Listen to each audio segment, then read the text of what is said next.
Hello and welcome to the deep dive from the Westferry Times. I'm Emily.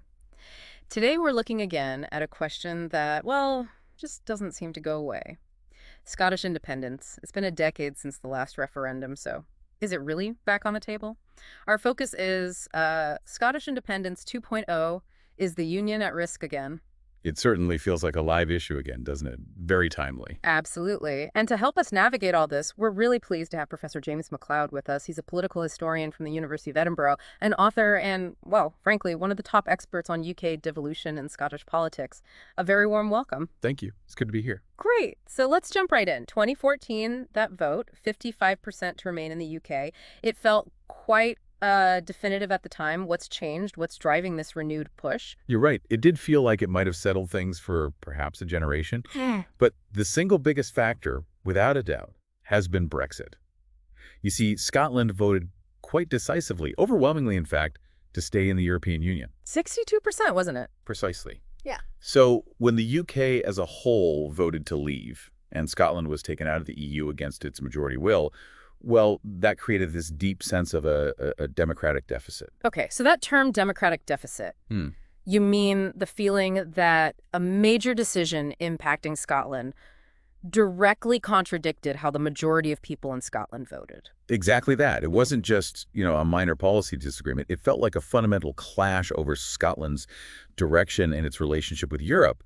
And this really fueled the argument that maybe Scotland's voice isn't adequately heard within the structures of the UK. Makes sense. And alongside that, you've consistently had the Scottish National Party, the SNP, dominating Scottish elections. Independence is their central policy. Their continued success means the issue just never leaves the political agenda. Plus, you have other things bubbling away, shifting attitudes, worries about the economy, questions of identity.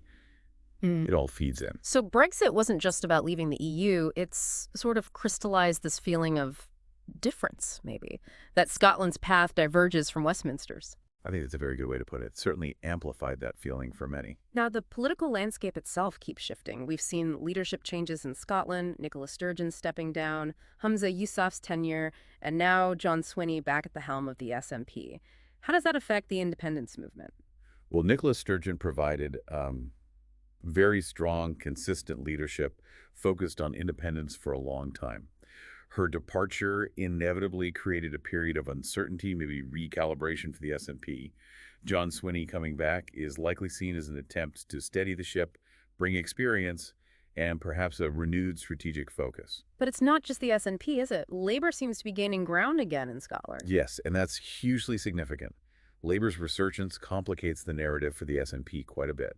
It offers voters, especially those perhaps disillusioned with the current governments but not fully committed to independence, another choice. It potentially splits the anti-conservative vote and makes the SNP's path trickier. And what about Westminster? Are they budging at all on allowing another referendum, an Indy Ref 2? The short answer is no. Both the Conservatives and Labour at the UK level remain firmly against holding another referendum anytime soon. Why is that? What's their reasoning? Their main line is that the 2014 result was decisive, a once-in-a-generation vote, and there isn't a clear, sustained majority demand across the whole UK for such a major constitutional upheaval right now. Plus, crucially, there's the legal aspect. The UK Supreme Court ruled pretty definitively that the Scottish Parliament cannot legally hold an independence referendum without Westminster's consent, a Section 30 order. Right. So legally, Holyrood's hands are tied unless London agrees. That's a major hurdle. A very major one. It essentially puts the ball firmly in Westminster's court regarding the legality of any future vote. Okay, let's switch gears to the economy. This was a massive battleground in 2014, and things feel different now. The oil price crash back then really hit the Yes campaign's figures, didn't it? It certainly did. The projections for Scotland's finances based on oil revenues took a significant knock just before the vote. Today, the economic questions are perhaps even more complex. There's a huge question of currency. Right. Would an independent Scotland keep using the pound sterling, create its own currency, try to join the euro eventually? Exactly. The S&P's current thinking seems to favor keeping a pound initially, maybe unofficially, then moving towards a new Scottish pound when conditions allow. But there are big questions around how that would actually work, central banking, reserves. Then there's the EU question. A major driver for independence now is rejoining the EU. But if Scotland rejoined the EU and the rest of the UK remained outside, You'd potentially have a hard border between Scotland and England for goods, maybe even people. that's the complication. Yeah. The rest of the UK is by far Scotland's largest trading partner. Creating new trade barriers there while potentially easing them with the EU presents, well, a very significant economic trade-off. And what about debt? How would the UK's national debt be divided? Another incredibly complex issue. How do you fairly apportion assets and liabilities built up over centuries? There are various models, but no easy agreement. So it feels like there are still lots of big economic unknowns.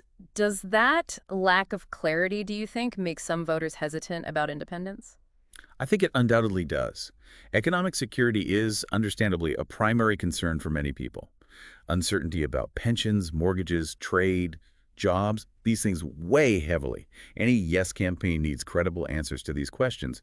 But it's important to add, the no side, the pro-union side, also has a challenge. Which is? They need to convince people in Scotland that the current economic union, the status quo, is actually working for them.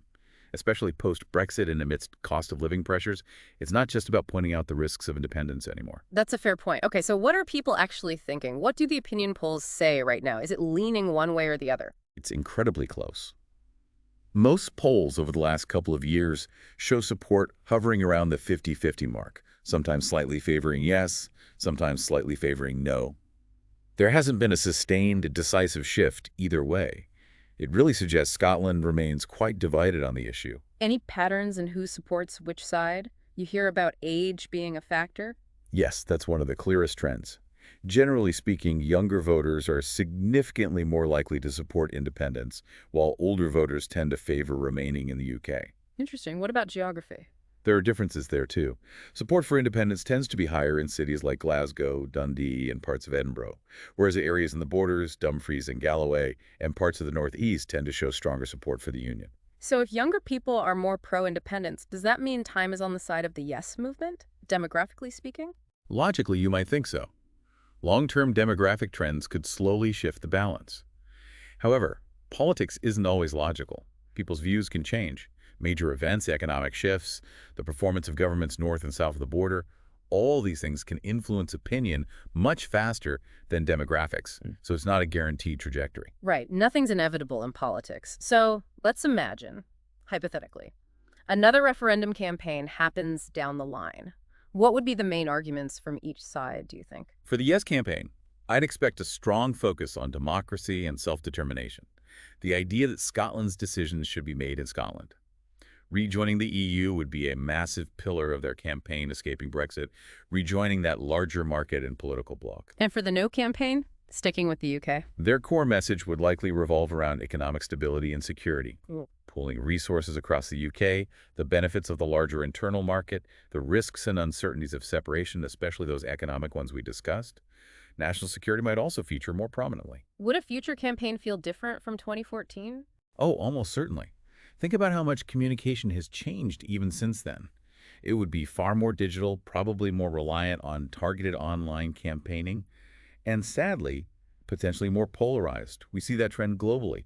Getting clear, factual information out amidst all the noise would be a huge challenge.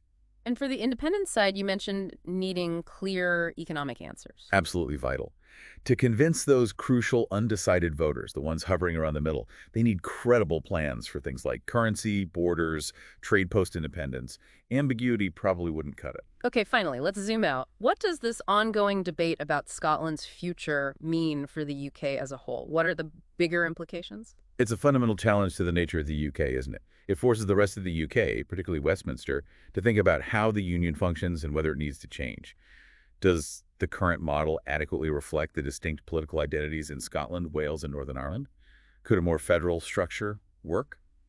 These are the big questions it throws up. So it's a test for the union's flexibility. Very much so. Regardless of whether or when another referendum happens, Scotland's voice, its distinct political perspective, is a permanent fixture in UK politics now.